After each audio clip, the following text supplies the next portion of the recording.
Et aujourd'hui, je reçois Ishtar Matus Echez. Bonjour Ishtar, Bonjour Julita, je suis ravie d'être avec toi aujourd'hui. mais je suis ravie également et nous allons parler musique aujourd'hui. Absolument. C'est pas très souvent parce que c'est pas mon domaine de prédilection, la musique, mais tu m'as contactée parce que tu es conférencière en musique. Tu nous expliqueras ça.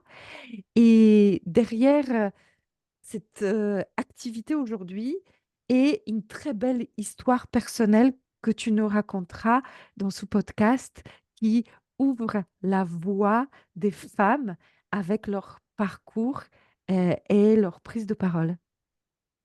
Très bien, parfait. Comment tu te sens ce matin? Ah bah, très bien, très bien. Après On a eu un bon, peu de mal à caler euh, notre podcast. oui, week-end tranquille. Moi, j'ai eu un week-end où j'ai pu me reposer et là, voilà, je suis contente d'être avec toi pour faire ce podcast. Mais effectivement, on a réussi à trouver des créneaux communs dans notre agenda. Avec une belle énergie. Ishtar, raconte-nous, euh, qu'est-ce qu'il y a derrière cette appellation? Je fais des conférences de musique. Oui, parce que c'est pas banal, effectivement. Et là, Euh, tu me dis, tu viens ce soir pour une conférence de musique. Je ne sais pas à quoi m'attendre. Alors, ça peut recouvrir beaucoup de choses, mais effectivement, la façon dont moi je conçois les conférences et dont je les fais, c'est déjà avec un but précis, c'est-à-dire c'est partager la culture musicale au plus grand nombre. Et quand je dis la culture musicale, c'est essentiellement la culture musicale classique, puisque c'est ma formation. Il peut y avoir d'autres sujets un petit peu différents, mais c'est vraiment le cœur de ce que je fais et de ce que j'aime. Qu'est-ce qu'il faut avoir comme formation pour ça? Alors, j'allais venir effectivement, en fait, bah, je pense que on peut passer par plusieurs façons de faire, mais c'est vrai que moi, on va dire que j'ai le bon parcours pour le faire, puisqu'il n'y a pas de formation. Moi, j'ai pas fait de formation pour être conférencière. En revanche, bah, j'ai le parcours adéquat pour faire des conférences, pour être légitime par rapport à ça, puisque j'ai fait 17 ans de conservatoire et j'ai fait mes études supérieures en musicologie à la Sorbonne, où j'ai obtenu un master. Est-ce que tu as fait dans le premier temps un métier lié à la musique autrement? Non, non, j'en ai pas fait. Ah si, juste si, pendant 6 mois, pendant 6 mois en 2011, j'ai travaillé dans un magasin de partitions rue de Rome, donc la rue que tous les musiciens connaissent, donc juste à côté de Saint-Lazare. Mais sinon, c'est la seule chose en fait que j'ai faite en lien professionnellement avec la musique. Alors, ce que tu dis est très intéressant et je vais faire une parenthèse. Tu dis, je n'ai pas fait d'école pour être conférencière, Non, mais j'ai ma passion qui m'appuie dans cette activité. Et c'est souvent ça, le début d'une conférence, ça naît souvent d'une envie de partager une passion oui, ou envie de raconter quelque chose impactant qui nous a marqué dans la vie.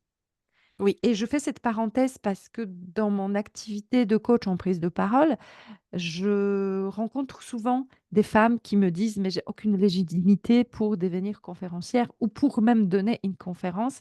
mm, Et je vous dis ça là, je dépose, toutes celles et ceux qui nous écoutent feront ce qu'ils voudront avec. Si vous avez une envie de partager et la scène, le micro vous attire, c'est souvent la première pierre qui est la plus importante pour aller dans cette voie. oui, oui, oui, oui, je suis parfaitement en adéquation avec ce que tu dis, complètement. Mais pour toi, il y a la formation en musicologie, mais il y a aussi la passion de ton papa. Oui, bah, oui, absolument, effectivement, puisque la musique ne vient pas de nulle part, hein. Pour moi, effectivement, mes parents sont musiciens, donc ils m'ont transmis cette passion, ils m'ont voilà, mise au conservatoire assez tôt.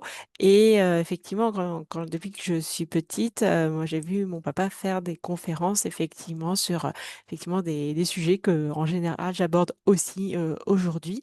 Et effectivement, j'ai grandi avec ça, j'ai grandi en assistant à des conférences, donc qu'il faisait. Et aujourd'hui, c'est lui qui, souvent, pas toujours, mais souvent, quand c'est possible, écoute les conférences que je fais. Donc effectivement, l'aspect conférence, indépendamment de l'aspect musique, ça ne vient pas de nulle part. C'est vraiment quelque chose que j'ai vu en grandissant. Quel style de prise de parole, de conférence, tu emploies? Alors, en fait, bah, j'ai plusieurs choses, mais déjà, si on parle juste de conférence, effectivement, tu veux dire comment j'interagis ou comment je me place, etc. Enfin, comment Alors, est-ce que c'est j'organise les le choses? style plutôt ludique? Est-ce que c'est le style plutôt informatif avec les histoires, les choses où on peut vraiment apprendre des choses sur étude de la musique?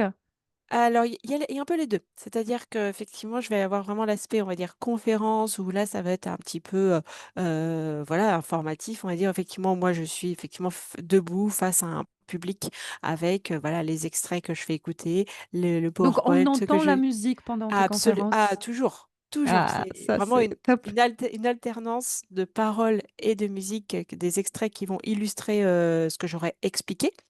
Mmh. Et en fait, là, il y a donc c'est le côté un petit peu, donc vraiment officiel, on va dire, de la conférence, et avec des personnes, voilà, qui posent des questions, à la fin, et cetera, des échanges. Et puis, je vais avoir aussi tout un dans mes tes interventions, toute une partie où ça va être un petit peu plus, ludique, un petit peu plus interactif, où là, c'est en fonction des endroits où j'interviens, de mes clients, où là, ça va être un petit en plus petit comité. Et je vais faire des interventions où je vais beaucoup plus mettre à contribution, les personnes, parce que ça va être vraiment des échanges. Voilà, c'est vraiment, 2 choses, en fait, que je fais et donc qui cohabitent dans ce que je propose. Est-ce que tu fais les liens entre la musique classique et la musique d'aujourd'hui? Alors oui, j'en fais avec certains sujets, j'en fais. Puis il y a même, un sujet que j'aimerais développer effectivement, notamment, voilà, musique classique et variété, voilà, notamment. Donc oui, Parce que en souvent, on partie, se rend pas compte il de y a des choses nombre de thèmes empruntés, pour ne pas dire plagiés aujourd'hui, absolument, il dans y en la a musique et qui viennent des abs auteurs classiques, hein. Et il y en a beaucoup. Et oui, oui, c'est tout à fait, un sujet que je suis amenée à aborder régulièrement. Notamment, bah, là, dernières conférences que j'ai préparées et que je fais, régulièrement parce que ça plaît énormément et qui rejoint ce thème, c'est, Carmen et son héritage, donc l'opéra Carmen, hein, Mmh. de Bizet, qui a été, créé il y a 150 ans cette année. Donc en plus, enfin, c'est la raison pour laquelle j'ai fait cette conférence. Et là, en fait, je vais aller voir, bah, enfin, en tout cas, faire un panorama choisi, des œuvres qui se sont inspirées donc, de Carmen. Et bien souvent, voilà, ce sont pas des œuvres du tout de musique classique. Ça va être vraiment dans la variété, jusqu'à bah, Stromae, il y a quelques années, qui a fait une chanson qui se base sur la habanera, justement. Donc oui, c'est un sujet que j'aborde et un sujet qui me plaît et qui plaît beaucoup aussi. Qui est-ce qui vient dans ton public? Alors, ça va être, enfin, c'est quasiment exclusivement des seniors, donc des Ah! Heureusement qu'ils sont ça pour oui, élever notre niveau. exactement. En fait, déjà, il y a une raison déjà de base qui fait que ce sont eux, parce qu'en fait, ce sont des structures qui s'occupent d'activités pour les seniors, justement, qui sont mes clients essentiellement, donc comme des universités Interage, par exemple. Mais dans les rares cas où, c'est des structures, municipales, hein, je travaille avec un service, culturel, bah, en fait, il se trouve que, ben, même dans ce cadre-là, les voilà, 95 du public qui vient, c'est aussi un public, retraité, à quelques exceptions près.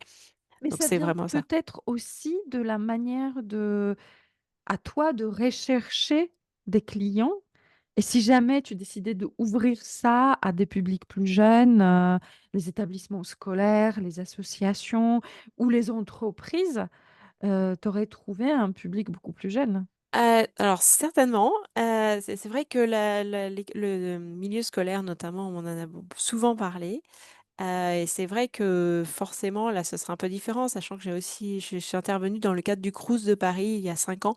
Donc, là, c'était donc des étudiants et ça s'était de fait très bien passé. Mais après, c'est vrai que je me suis aussi rendu compte que les seniors, c'est un public qui me convient très bien. Après, ça pourrait être les adultes plus jeunes, hein, aussi, mais en tout cas moi, je sens beaucoup moins pour moi, l'attrait pour, le milieu scolaire, justement. Là, je me suis rendu compte aussi que clairement aussi, c'est un public qui ne m'attire pas parce que ça ne faudrait que je change un peu ma façon d'aborder les choses, forcément, et je pense que ça me correspond, beaucoup moins, en fait, aussi. Donc Je je ne cherche pas comprends, tant que ça non plus à aller vers les plus jeunes, non plus. je comprends. Ils ont de la chance, les seniors. Ishtar, tu n'as pas toujours été conférencière en musique et Non, même tu ne fais pas que ça non. actuellement. Et c'est cette histoire-là qui m'intéresse aussi parce que tu étais pendant de nombreuses années dans le salariat. Oui. Et dans ce podcast, j'ai beaucoup de femmes qui se posent la question, est-ce que je me lance dans l'entrepreneuriat? Est-ce que je laisse dans le salariat? Les avantages, les inconvénients, la reconversion. Tu peux nous en parler? Raconte-nous comment s'est passée ta reconversion? Qu'est-ce qui t'a poussé pour commencer à en sortir? Ouais, alors ça a été effectivement d'abord, enfin, de longues années, enfin, dès que je suis sortie de mes études en 2009, ben, en fait, n'ayant pas d'entrepreneur effectivement dans ma famille, je suis allée donc, j'allais dire, naturellement, dans le salariat. J'ai travaillé en radio, j'ai un média que j'aime énormément. J'ai travaillé en agence de communication et cetera, et en fait, ben, ça s'est à chaque fois plutôt mal passé puisque, Mmh. je vivais mal le cadre, dans lequel on voulait que je sois. Je vivais mal les voilà, les horaires qu'on m'imposait, le fait de, bah, ne pas avoir assez à faire parce que j'ai toujours été très rapide et efficace. Donc pendant de longs mois, de longues semaines, je me suis beaucoup, ennuyée, et en fait, c'est ça le point commun qu'il y a eu entre les différents postes que j'ai eus, et en fait, il y a eu un moment donné où ça a été la fois de trop, où j'étais dans un cadre qui me plaisait plutôt bien. J'étais dans une agence de com avec des sujets qui m'intéressaient, et cetera. C'était plutôt a priori ce que je cherchais. Mais en fait, je me suis à nouveau retrouvée dans l'ennui, dans le fait de pas arriver à me mettre dans le cadre dans lequel on voulait me mettre. Et ça allait jusqu'à être, voilà, être tout le temps malade, avoir, mal au dos alors que je j'ai jamais eu mal au dos de ma vie avant ni après.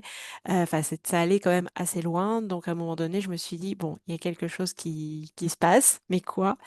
Et en fait, voilà, après je me suis dit: «Je vais me prendre en main», et donc j'ai commencé à me faire, accompagner. Alors, si j'avais su à l'époque qu'il y avait des coachs, parce que je savais pas qu'il y en avait, à ce moment-là, il y en a peut-être moins qu'aujourd'hui, c'était en 2016, j'aurais peut-être fait appel à un coach, mais je suis allée voir, voilà, une thérapeute, en fait, avec laquelle j'ai beaucoup progressé, et le bilan a été que, bah, qu'en fait, du fait de tout ce que je disais et vivais, que la seule solution, c'était, en tout cas, du fait de la façon dont est l'entreprise aujourd'hui, bah, qu'il fallait que je sois mon propre patron. Voilà. Donc ça a été un bilan qui a été fait très rapidement. Donc ça a été vraiment de dire: «Bon, bah, ça va pas, il faut que j'agisse», et en fait, j'ai écouté les signaux qui m'étaient envoyés. Voilà, le fait que je sois toujours malade, il y avait beaucoup, beaucoup, beaucoup de signaux, et heureusement, parce que j'aurais pu peut-être être, voilà, avoir plus d'ennuis de santé et cetera si j'avais pas réagi. Et après ça, bah, voilà, c'est OK, bah, il faut que je sois mon propre patron, mais à ce moment-là, je faisais déjà des conférences, en l'occurrence, mais à titre bénévole, et voilà, il y a la question qui s'est posée de se dire: «Bah, OK, je me mets en tant qu'indépendante, mais dans quel domaine? Je fais quoi?» Voilà. J'ai vu que j'avais été un peu dans la com avant, je me suis dit, bon, bah, je vais essayer de voir si je peux faire quelque chose là-dedans, mais vu que j'avais fait tellement peu de temps finalement que j'avais pas de carnet d'adresse. Donc, je pouvais pas me lancer en tant qu'indépendante sur ce sujet-là. Et du coup, bah, en fait, quelques mois après c'est le début de cette démarche, j'ai fait une conférence, donc à ce moment-là, toujours à titre bénévole. Et j'ai invité une personne que je connaissais depuis peu et qui savait dans quelle recherche professionnelle j'étais, dans quelle problématique j'étais. Et elle est venue voir ma conférence et elle m'a dit, mais Shtar, votre conférence était super. Et elle a ajouté, mais faites-vous payer pour vos interventions, en fait. Et ça a été pour moi, ça a été lumineux. Ça a été une révélation. C'est-à-dire que je pense que je suis même pas sûre que j'aurais pensé sans cette personne-là. Donc je la remercie encore énormément. C'était il y a 9 ans aujourd'hui. Et en fait, je me suis dit: «Waouh, mais oui, en fait, je vais me lancer là-dedans» et j'ai fait ma première intervention, rémunérée en septembre 2018, à Maison Lafitte, en l'occurrence. C'était le Conférence mémorable alors. oui, oui et en plus, c'était En un tout cas, sujet qui est resté gravé dans ta mémoire. ah bah, complètement, complètement et en fait, enfin, après, ça n'a fait que alors c'était pas un parcours facile, hein, de fait, déjà de se faire rémunérer à la hauteur du travail du temps passé, mais en fait, au fur et à mesure, là, j'ai tissé ma toile et en fait, aujourd'hui, tous les endroits où j'interviens, en fait, les personnes repartent, avec des étoiles dans les yeux, le sourire jusqu'aux oreilles et pour moi, c'est une super récompense. Dans ton aventure d'entrepreneuriat, il y a 2 points qui m'intéressent particulièrement. C'est comment tu as développé, ton business? Parce que l'idée était là, la compétence quelque part, le produit presque, il était déjà créé. Il fallait juste se rendre compte il valait des sous. Oui. Mais comment s'est passé ce passage de activité en bénévole en activité, rémunérée? C'est pas si évident que ça, parfois. Non. Et la deuxième chose qu'on abordera après, c'est comment la prise de parole, en public, a impacté, ta vie en général. Mmh, très bonne question. Alors ça, c'est le programme Oui, pour la oui, suite. très bien. Donc est-ce que tu peux nous raconter, parce que tu dis la première conférence, c'était en septembre 2018. Oui, On sait que 2 ans plus tard, on était tous confinés, donc tu as dû être impacté, le fameux, covid, qui nous a tous détournés de nos plans. Heu, Comment tu as vécu, depuis 2018 jusqu'à 2025? alors au début, ça n'a pas été simple parce qu'effectivement, au départ, je démarchais, notamment, des services culturels. J'ai voulu démarcher les CE aussi d'entreprises, mais j'ai jamais réussi, à y rentrer, en fait, tout simplement et je voulais le faire parce que je pense qu'il y a des choses à faire et surtout, je pense que c'est là qu'il y a potentiellement plus de rémunération, possible aussi, hein, tout simplement. Mais en fait, voilà, c'est que j'ai creusé peu à peu mon trou en démarchant. En fait, c'est vraiment la prospection, hein, que j'ai faite, donc auprès des villes et auprès donc des universités, Interage, qui sont soit associatives, soit, des services, municipaux. Donc c'est en fonction des villes, il y a l'un ou l'autre et bah, en fait, ça s'est fait vraiment peu à peu, c'est-à-dire qu'au début, j'avais vraiment des conférences très, très, très éparses, mais j'y croyais, j'avançais. Ça n'a pas toujours été facile, hein, parce que je ne me voyais pas faire autre chose. Quand on me voit aujourd'hui, c'est ça paraît loin, mais je ne me voyais pas faire autre chose, donc j'ai passé des moments difficiles parce que je me disais: «Ouais, si j'arrive pas à développer ça, qu'est-ce que je vais pouvoir faire?» parce que c'est la musique qui me passionne et je ne me vois rien faire d'autre. Bon, voilà, l'histoire dira autre chose. Mais, en fait, c'est vraiment après de fil en aiguille que les choses se sont faites et que, ben, j'ai commencé à avoir une première université interage, puis une deuxième, puis une troisième qui me faisait venir pour une intervention, puis après, plusieurs interventions dans l'année et cetera. Donc ça n'a pas été une mince affaire, mais aujourd'hui, j'en suis Je suis à entre 50 et 60. Depuis 2, 3 ans, je suis à entre 50 et 60 interventions sur une année scolaire, en fait, voilà, entre septembre et juin. Donc, voilà, j'aimerais bien que ce soit encore plus, mais c'est une activité qui a un bon rythme de croisière malgré tout, en fait, qui est de plus en plus aussi, pour moi, c'est intéressant parce qu'il y a un sujet que je vais pouvoir faire à plusieurs endroits. Donc aussi, c'est une façon pour moi de rentabiliser le travail que j'ai investi, dans un sujet donné.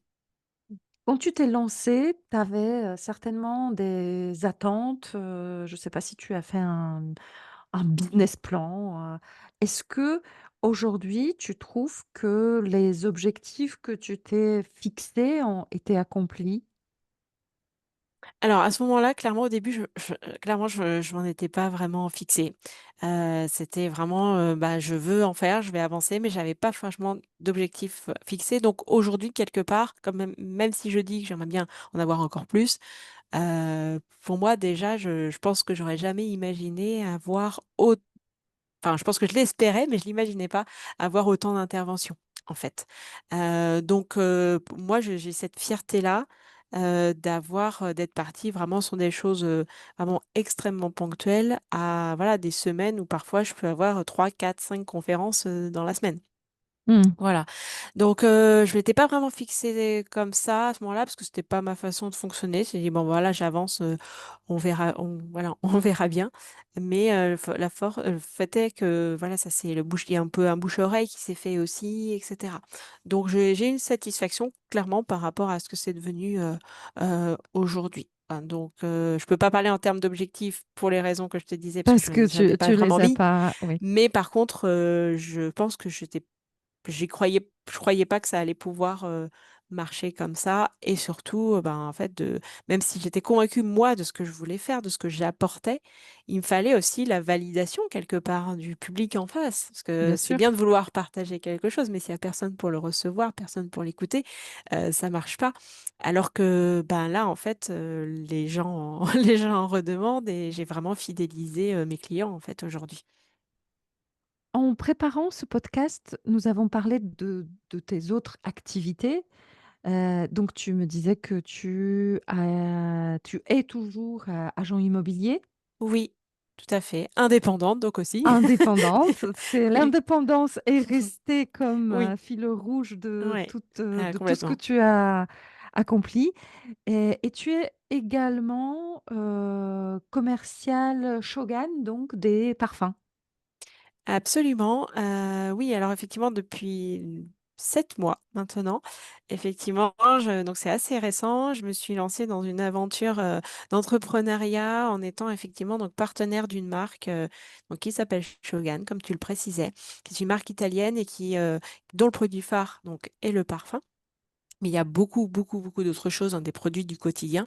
Mais ça, c'est vraiment le produit phare, et surtout, ben, en France, j'ai bien vu, que le parfum est très populaire. Et en l'occurrence, bah, les parfums qu'ils font, et c'est pour ça que ça plaît beaucoup, aussi, c'est que c'est des parfums qui s'inspirent de ceux des grandes marques, mais qui vont être vendus à tarif bien moindre, environ 70% moins cher, parce que, il n'y a pas d'intermédiaire, il n'y a pas de publicité, il n'y a pas d'égérie. Il n'y a pas C'est de direct, marketing. voilà, donc c'est le seul intermédiaire, c'est les personnes comme moi, donc ça permet d'avoir des prix extrêmement, intéressants, et même avec une qualité, supérieure, et ça, effectivement, c'est moi ce qui m'a plu. Alors non, c'est pas ce qui m'a plu au départ. Ce qui m'a plu au départ, c'est le potentiel, enfin, c'était le potentiel, de fait de me dire: «Bon, bah, le parfum, ça plaît». J'avais des exemples justement autour de moi qui montraient que ça marchait, que ça plaisait, et à ce moment-là, j'avais besoin d'avoir de l'argent qui rentre, en fait. J'avais besoin de Mmh. l'argent qui rentre rapidement, efficacement. Donc je me suis lancée un petit peu la tête dans le guidon, en agissant tout de suite, ce qui me ressemble pas a priori, parce que je suis plutôt dans la réflexion toujours, mais à trop dans la réflexion, parfois on reste immobile. Et j'ai avancé, et en fait, ça a très bien marché dès le premier mois. Ça a répondu à mes attentes, et aujourd'hui, bah, je me mets vraiment, je dirais pas à temps plein, mais vraiment quand même, c'est une priorité pour moi de développer cette activité, parce qu'il y a un ré il y a de fait un bon plan de carrière qu'on peut développer énormément cette activité avec, à la clé des revenus qui peuvent être très élevés.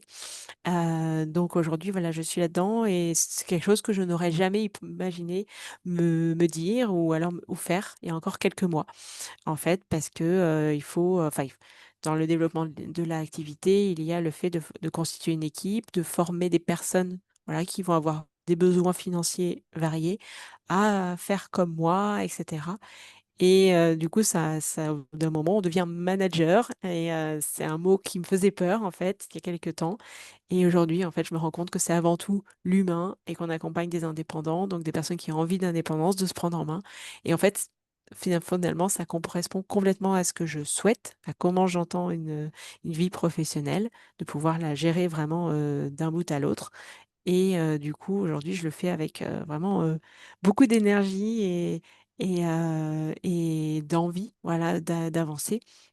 Et du coup, la musique aujourd'hui pour moi, c'est voilà, il y a pas le même potentiel de développement, hein, de fait, parce que c'est voilà, comme je disais, c'est difficile de se faire rémunérer à hauteur de l'investissement passé et cetera. Mais voilà, sans frustration, je me dis: «Bah, voilà, je vais développer ça à fond pour, vraiment créer la régularité, la stabilité que je recherche» et puis la musique qui a son rythme de croisière aujourd'hui, et ça va continuer. Là, j'ai déjà des dates pour la saison 2026-2027 qui sont en train de se caler donc voilà, je commence à avoir une bonne vision déjà sur, le planning dans un an, donc c'est bon signe. Merci beaucoup pour cette description-là. Je tenais à parler de tes activités annexes, parce que je voudrais te poser la question, est-ce que pour te lancer dans l'aventure de vente de produits de beauté, Mmh. heu, l'expérience de conférencière a été bénéfique? C'est une très bonne question. Alors, je pense que dans une certaine mesure, oui, mais je dirais presque c'est peut-être je viendrai après, mais c'est peut-être plus l'immobilier qui m'aide peut-être, sur un aspect bien précis. Mais sur l'aspect, prise de parole, certainement, dans le sens où, bah, en fait, vu que j'ai l'habitude effectivement de m'adresser à beaucoup de monde, même parfois, voilà, 150-200 personnes en face de moi, ce qui ne me gêne pas du tout aujourd'hui.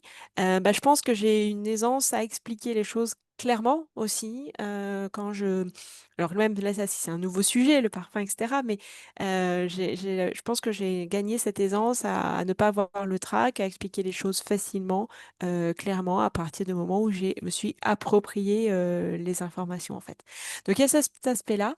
Par contre, là, sur un autre aspect, c'est vraiment, l'immobilier, qui m'a aidée parce que, même si on peut avoir des embûches aussi, par rapport, bah, à l'activité là que je développe aujourd'hui et c'est normal, hein, il peut y avoir des choses qui vont nous décevoir, on va avoir des non, des déceptions. Mais l'immobilier, c'est un métier tellement difficile où les délais sont tellement longs, où il faut avoir beaucoup de résilience, il y a beaucoup de concurrence, de requins comme on dit parfois.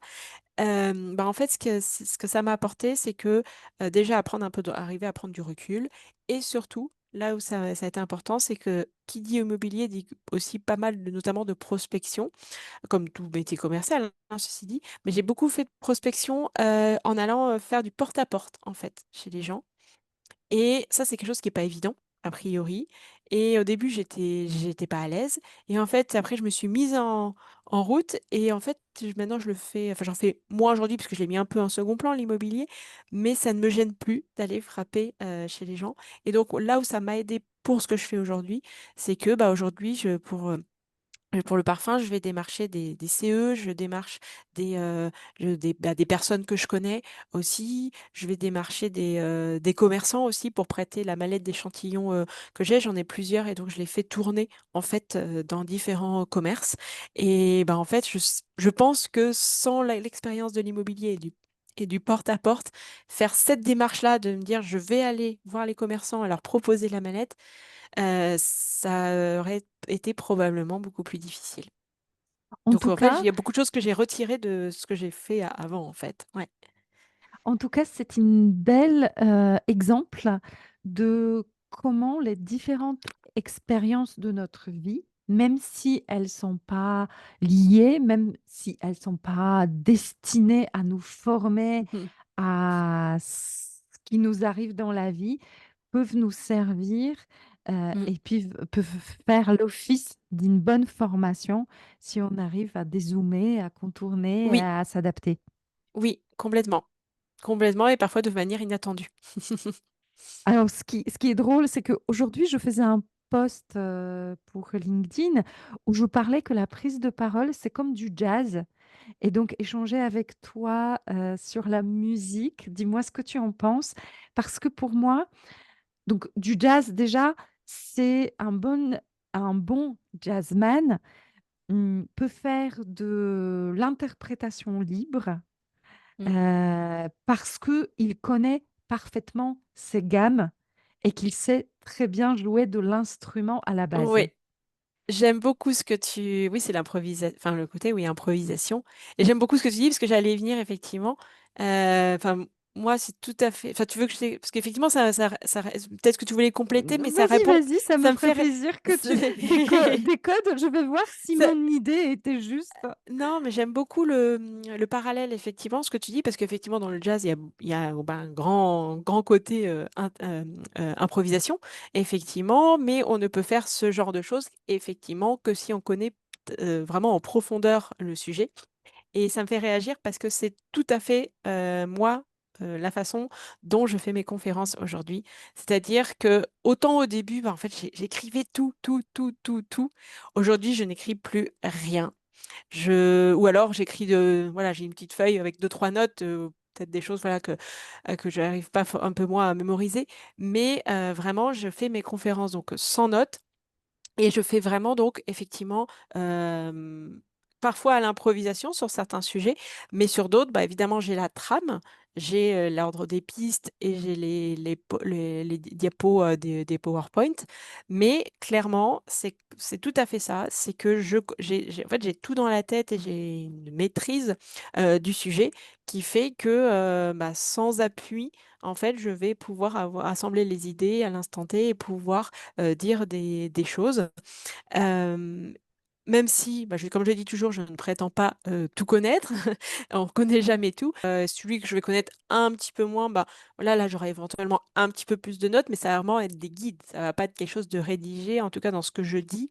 Ça, c'est vraiment je l'exprime vraiment sur l'inspiration du moment, et je sais que c'est ce qui plaît au public aussi, parce qu'il n'y a rien de pire qu'un conférencier qui lit ses notes. Et Absolument. ça, c'est clair. Et là, en fait, ça, c'est les gens apprécient parce que je parle de façon, du coup, naturelle. En fait, et même si parfois bah, ça m'arrive de me tromper, alors je reviens sur ce que j'ai dit, mais c'est pas grave parce que justement, du coup, c'est très souple, en fait. C'est très souple, Donc, c'est j'adore maîtrisé le parallèle que tu as fait.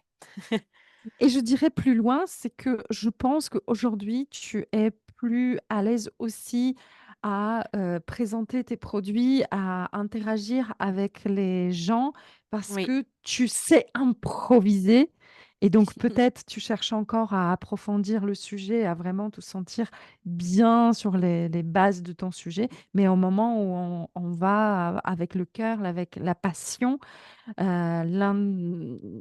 l'improvisation vient plus facilement Oui. sous condition qu'on a bossé nos bases. Donc, Complètement. je l'aborde ce sujet parce qu'on a souvent l'impression que la prise de parole, c'est réservé aux élites, qu'il Mm. faut faire des études, qu'il faut faire, je ne sais pas, des années d'expérience avant de pouvoir sortir sa première conférence ou sa première prise de parole.